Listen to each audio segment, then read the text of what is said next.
क्षमा breaking Jain news. शक्ति के ज्ञान के अभाव में कभी भी शक्ति को प्रकट नहीं किया जा सकता। जब तक जीव को निज की शक्ति का ज्ञान नहीं होता तब तक वह कभी भी अपने उस परम शक्ति से परिचित नहीं होता और उस परम शक्ति तक पहुंच नहीं सकता। जब जब आपको यह ज्ञात नहीं होता है कि मेरे अंदर कितनी शक्ति है, तब तक एक पाषाण में किसी को यह ज्ञात नहीं था जब कि अग्नि हुआ करती है तो पाषाण पाषाण जैसा था, लेकिन पाषाण में अग्नि होती है। जिसको यह ज्ञात होता है उसको रगड़ देता है और वहाँ पर अग्नि प्रकट कर लेता है। बस यही कुछ प्रक्रिया हुआ करती है। हर जीव के अंदर वह शक्ति होती है कि वह परमात्मा बन सकता है, लेकिन इस आत्मा को अपनी शक्ति का ज्ञान नहीं होता है, इसलिए कभी परमात्मा मार्ग पर बढ़ नहीं पाता है। आवश्यकता होती है शक्ति को पहचान कराने वाले की। शक्ति की पहचान कराने वाले की यदि आवश्यकता होती है तभी जाकर जीव अपने शक्ति को परिचित होकर उस शक्ति के मार्ग पर पहुंच सकता है। आज वही दिन है जिसके समय शक्ति को प्रकट करने का मार्ग तो आज से खुला था, लेकिन इसके पूर्व जो प्रेरणा मिली थी वे थे आचार्य भगवान महान उपकारी परम पूज्य विशुद्ध सागर जी महामुनिराज, जिन्होंने अंदर की चेतना से परिचय करा दिया, अंदर की शक्तियों से परिचय करा दिया। जब तक परिचय नहीं था तब तक जगत दिखता था, जब तक परिचय नहीं था तब तक जगत दिखता था, और जैसे ही गुरु का सानिध्य मिला तब जगत नहीं निज आत्मलोक दिखाई देने लग गया। यही था शक्ति का परिचय। यानी सब लोग अभी बहुत आनंद लूट रहे थे। यानी बाहर के आनंद से देखना, वो ढोलक की थाप बज रही थी। ढोलक के अंदर कितनी ध्वनियां हैं विकर्ष? ढोलक के अंदर सप्त स्वर है ना, तुम बजा के देखो, नहीं तो पकड़ा दो किसी को जो जानता ना हो। आशीष, जो जानता नहीं है उसको ढोलक पकड़ा दी जाए, कितने स्वर निकलेंगे? ऐसे ही अपन तो ढोलक हैं, कुछ जानते ही नहीं थे। बजाने वाले तो वे थे जो नानी में बैठे हुए हैं, वे जानते थे कैसे बजवाना है। देखो, कुछ भी नहीं आता, ढोलक को रख लो। काला जी, ढोलक को रखी रहने दो, कुछ निकलेगा क्या? कुछ नहीं निकलेगा। वहां से थाप पड़ती रही तो यहां से ध्वनियां और सप्त स्वरों की ध्वनि निकलती रही। अभी तक यही लग रहा था कि समझ सागर जी कुछ बोल रहे, अब समझ में आया समझ सागर जी के पास कुछ नहीं है। समझ सागर जी के पास कुछ नहीं है, वे बैठे हैं गुरु जी, वे थाप दे रहे हैं और तुम नृत्य कर रहे हो, अपने पास क्या है?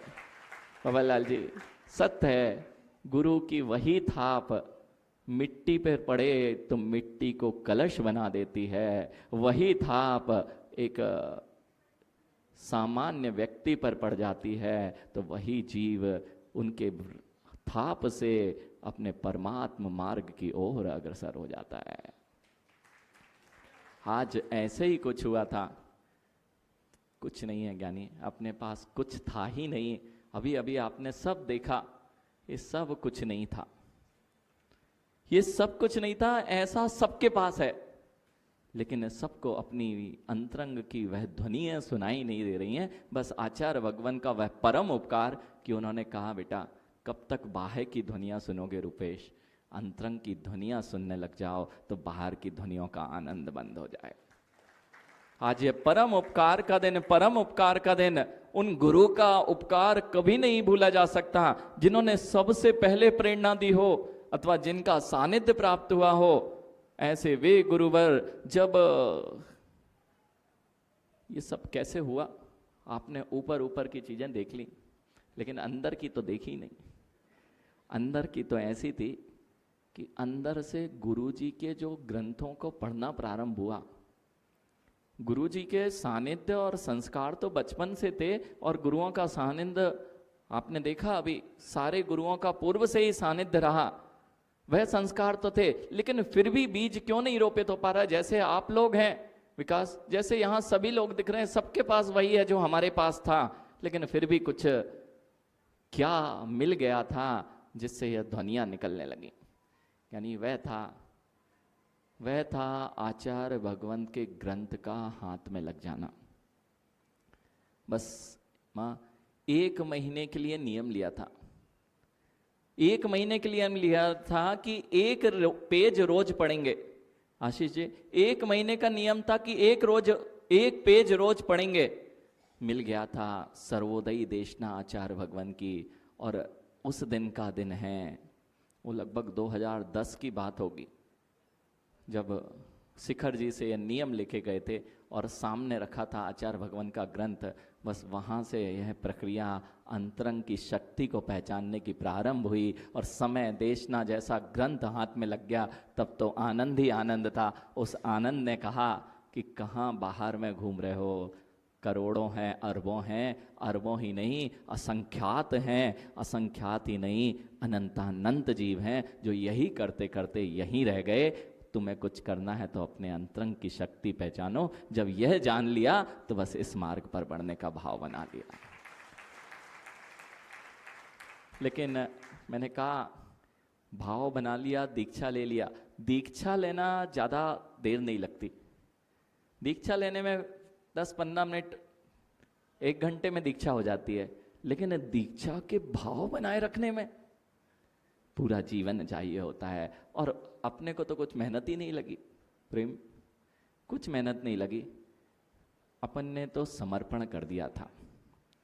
गुरु चरणों में समर्पण है, जो कह देंगे वो हमारे लिए पत्थर की लकीर है, बस हमारा काम बन जाएगा, ऐसा हमें पता है। आज तक जो भी दिखाई दे रहा है, जहां उन्होंने बोला यहां जाना है, जो आज्ञा, इस स्थान पर विहार करना है, जो आज्ञा, बस यही आज जो आपको यहाँ दिखाई दे रहा है वह सब मात्र और मात्र उन गुरु की थाप है जो ध्वनि के रूप में तुम्हें सुनाई दे रही है। बिल्कुल सत्य है, बिल्कुल सत्य है। माँ वो रखे हैं ढोलक, एक आवाज नहीं आ रही, विकास एक आवाज नहीं आ रही, थाप नहीं पड़ रही। पहले जरूर लगता था, जब आचार्य भगवान के संग में थे तो देखो डांट भी पड़ती थी बिल्कुल, अगर थोड़ी सी, और हमें तो बिल्कुल अच्छे से पड़ती थी। वैसे करते नहीं थे, लेकिन हमें लगती थी डांट, ऐसी लगती थी, क्योंकि आपने अभी देखा कि बिल्कुल भी गड़बड़ काम में मन नहीं लगता था। और आज तो बच्चे, ये माँ, ये जो दिख रहा है, जितने लोग उत्साहित दिख रहे थे ना ज्ञानी, ये थापी तो पड़ रही थी इनके अंदर में, तभी तो बाहर से ध्वनियां निकल रही थी। चाहे छोटे से छोटा बालक हो, ये देखना अभी ये थाप पड़ी, अभी अंतरंग में थाप पड़ी तो बाहर की ताली बजी। अंतरंग में जैसे ही तुम्हारे में कोई हृदय को छुआ तो बाहर में क्या हुआ, ध्वनि आने लगी ना। ऐसे ही यहां प्रत्येक बालक ऐसा दिखाई दे रहा था जैसे आज तक, जैसे यानी ऐसा महोत्सव का रूप इन्होंने दिया। पूरा संपूर्ण जयपुर, मात्र कीर्ति नगर नहीं, मैंने पहले ही कहा कीर्ति नगर का चतुर्मास है ही नहीं। जगदीश जी देख लो, सारे बैठे हैं जयपुर वाले, किस किस को निमंत्रण दिया? सिद्धार्थ, आशीष जी, यानी प्रदीप जी, कार्ड पहुंच। गुरु ने जहां बोला वहीं चतुर्मास करेंगे। हम कीर्ति नगर में करने ही नहीं आए, हमने पहले ही बोला है हम तो जयपुर का चतुर्मास करने आए, इसलिए जयपुर वाले सब अपने आप यहां पर दिखाई दे रहे हैं। माँ जितने लोग, चाहे बालक से छोटे से लेके बड़े युवा तक, अभी भी वे सब यहाँ पे करके अब अपनी तैयारी कर रहे हैं। अपनी नहीं, आप लोगों की तैयारी करने गए होंगे पक्के में। मुझे पता है समय तो हो गया है आपका, आपको भी तैयारी बहुत देर हो गई, लेकिन मुझे नहीं लगता, देखो यानी ये होती है जब जीव अंतरंग से जुड़ता है तो भूख प्यास सब भूल जाता है। कितने देर से यह जीव यहीं बैठे हैं और हिलने का नाम नहीं ले रहे कि अब तो जाने दो महाराज जी। बस ऐसा ही भाव अगर संपूर्ण समाज में रहता है काला जी, तो जिन शासन का ध्वज तो इसी तरह फहराना ही वाला है। अक्षय अक्षय हो, चाहे महिला मंडल हो, चाहे छोटे से छोटा बालक हो, इन्होंने महाराज जी का दीक्षा दिवस कुछ मनाया। ये लोग चाहते हैं महाराज जी धन्यवाद दें। कमेटी वालों ने दिया। अरे ज्ञानी क्या धन्यवाद चाहिए, ये देखना जिस दिन से तुमने ऐसा भाव बनाया है, मात्र समत सागर जी का दीक्षा दिवस ऐसा नहीं बनाना। जो ऋषि, जो गुरु इस कीर्ति नगर और जयपुर की धरा पर आए, इसी तरह से तुम्हें उत्सव मनाना चाहिए, क्योंकि जो तुमने किया है, यानी हर जीव के मंगल परिणाम जिस दिन से तैयारी कर रहे होंगे ना अक्षय, डॉक्टर अक्षय, जिस दिन से ये बच्चे तैयारी कर रहे होंगे, जब से तैयारी कर रहे होंगे, इनके मन देखो कभी अशुभ में जो मोबाइल और टीवी में लगे रहते थे, और आज तो वो सुबह कह रहे थे, यानी क्या हो गया, जो विकर्स जो कभी बड़े माता पिता के डांटने पीटने पे भी उठते नहीं थे कि मंदिर चले जाओ, वे सुबह 5 बजे से चौके की तैयारी लेके घूम रहे थे। ऐसे युवा देखो, अभी चतुर्मास का 1.5 महीना, 1 आध महीना, 1.5 महीना, 1.25 महीना, 1.5 महीना गया। अब तो बस चतुर्मास आधा हो गया समझ लो, क्योंकि 3.5 महीने का तो चतुर्मास ही होता है। अब देख लो, यानी कुछ नहीं, अंतरंग की ये भावनाएं बस अभी तो अंकुरित हुई हैं। जितने जीव हैं अभी इनको धर्म में आनंद आना प्रारंभ हुआ है। बस माँ इसको पानी सिंचित करते रहना ना, इसमें खाद पानी डालते रहना, गुरुओं का आगमन कराते रहना और जिनवाणी का नीर इसमें डालते रहना। नियम से तुम्हारा भी अंकुरण इसी प्रकार से होगा, जैसे एक वो अंकुर भैया जी का आज के दिन हुआ था, आपका भी ऐसा ही दिन आएगा। किसी ना किसी भाव में ऐसा होगा कि तुम्हारे ये आज के अंकुरण भवनलाल जी, किसी ना किसी दिन ऐसा आएगा कि तुम्हारा काम बन जाएगा। तन में अतिशय, यानी ये काम बन जाएगा। शाहपुरा तुमने मनाया जन्म दिवस, हाँ इनने मनाया था जन्म दिवस, ये देख के आए थे जयदीप भी। देखो जन्म दिवस द्विज कहलाते, मुनिराज द्विज कहलाते हैं, और आपने जन्म दिवस मनाया, और आज था वास्तविक जन्म दिवस जिसमें इस मुनि पर्याय का जन्म हुआ था। यह है वास्तविक जन्म दिवस, यह है जीवन जिसमें जीव को अपना संयम मार्ग और मोक्ष मार्ग प्रशस्त करना होता है। बार बार विकास, एक ही भाव, गुरु का हाथ जब तक है तब तक ये सब है, और जिस दिन गुरु का हाथ शीश से उठ गया, मुझे पता है मेरे पास कुछ नहीं है, वो ढोलक कचरे में फेंक दी जाएगी। यानी थाप किसकी, वे थापते थे, ठोकते थे, देखो वे बजाते थे, लगता था क्यों बोलते हैं। अब समझ में आता है गुरु की कितनी दूर दृष्टि होती है। शिष्य को लगता है कि वे ठोकर मार रहे हैं, अरे शिष्य को ठोकर नहीं मार रहे हैं, आपको बाहर की ठोकर लग रही थी काला जी, बाहर की ठोकर लग रही थी, लेकिन आपने देखा ही नहीं था कि अंदर हाथ लगा हुआ था, बाहर से पिचक मिटाई जा रही थी। सुभाष जी प्रचक मिटाई जा रही थी, लग रही थी थाप है, जगदीश जी ऊपर से ठोक रहे थे और अंदर से हाथ लगाए थे। काला जी अब समझ में आया, गुरु की बड़ी दूर दृष्टि होती है। लगता तुम्हें है कि महाराज कैसा कैसा बोल देते हो प्रवचनों में आप, कमेटी वाले जितने बोल देते हो, लेकिन ठोकर मारने के लिए नहीं, पिचक बनाने के लिए नहीं, अंदर लगा होता है हाथ। जो पिचक आ रही है, पिचक मिट जाएगी तो तुम्हारी कीमत बढ़ जाएगी। यही दृष्टि गुरु की थी जो उन्होंने इस योग्य बनाया कि आपके सामने कुछ बोल पा रहे हैं। बस आपका समय हो गया, पुनः पुनः अपन फिर, अभी तो चतुर्मास, आप लोग तो आज ही आए होगे ना, आज शाम की व्यवस्था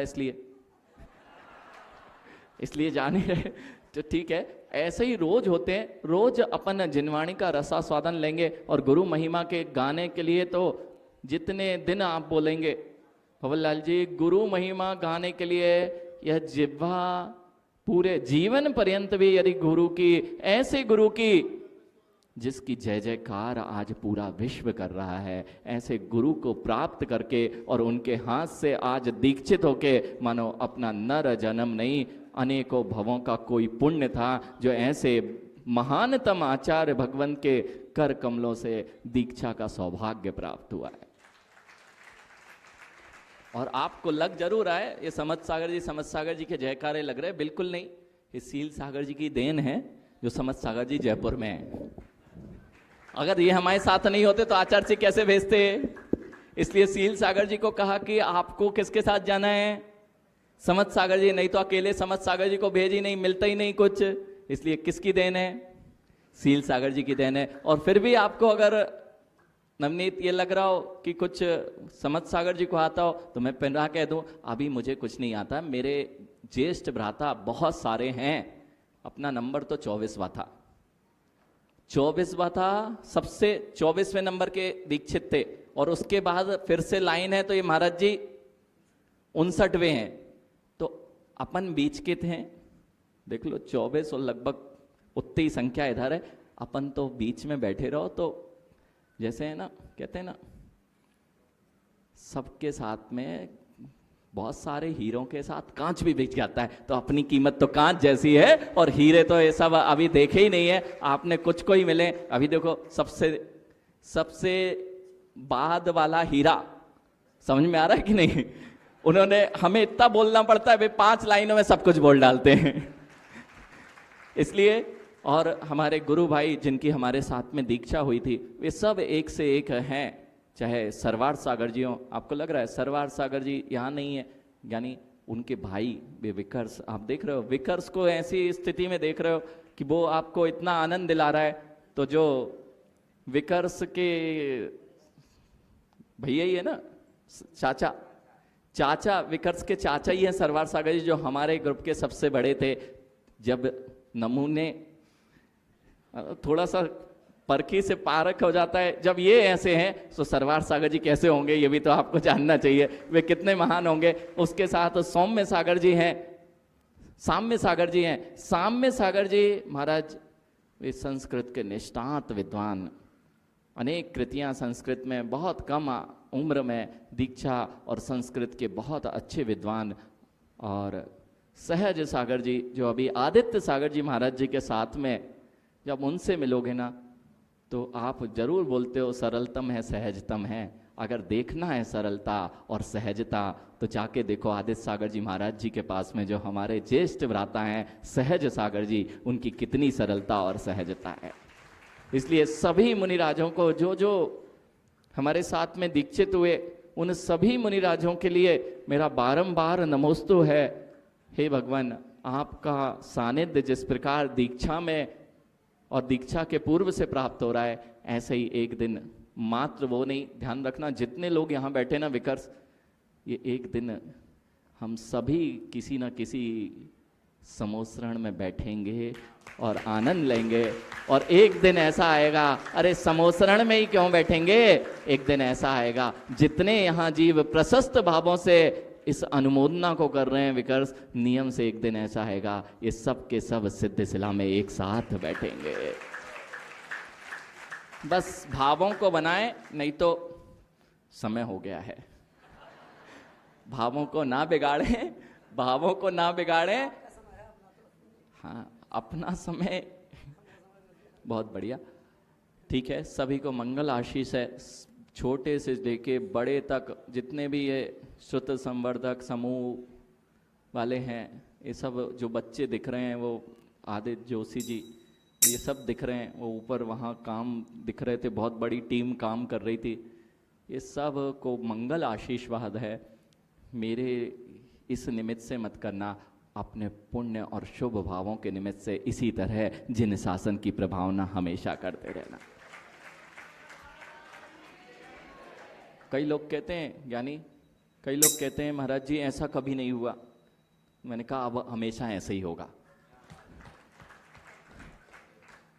कई लोग कहते हैं ना भूतो न भविष्यति, हम कहते हैं न भूतो भविष्यति ही भविष्यति, ऐसा ही ऐसा होगा। अब ऐसा नहीं होगा, ऐसा नाम नहीं लेना। कीर्ति नगर में ऐसे अनेक कीर्तिमान स्थापित होंगे, जैसी आपकी श्रद्धा, और ऐसे युवा और बच्चे तैयार हो जाएंगे। तो अभी तो यह मात्र बीजारोपण है, अभी तो गुरु जी का चतुर्मास जयपुर वालों को कराना है।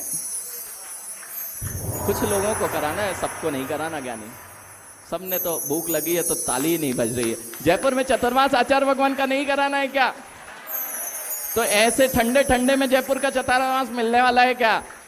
अब लग जाओ गुरुदेव का, अब लग जाओ, आप तो तैयारी में, अब तो लग जाओ तैयारी में ज्ञानी।